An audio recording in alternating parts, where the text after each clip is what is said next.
প্রথমে আপনি আপনার প্রোফাইলে প্রবেশ করবেন।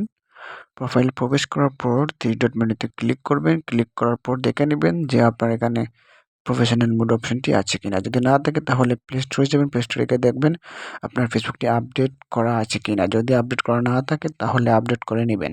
যদি না হয় তাহলে অ্যাপ ইনফোতে ক্লিক করে আপনি স্টোরেজ অ্যান্ড ক্যাচ এই লেখাটিতে ক্লিক করবেন। ক্লিক করার পর ক্লিয়ার স্টোরেজে গিয়ে সবকিছু ক্লিয়ার করে নেবেন।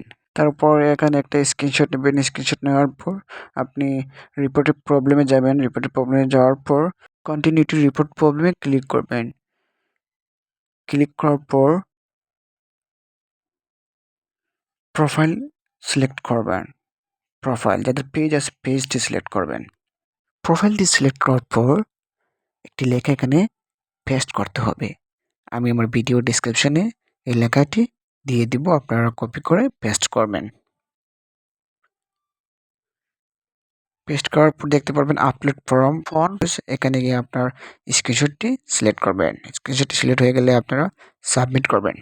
সাবমিট করার পর 24 ঘন্টা অথবা 48 ঘন্টা অপেক্ষা করতে হবে। ইনশাআল্লাহ ঠিক হবে।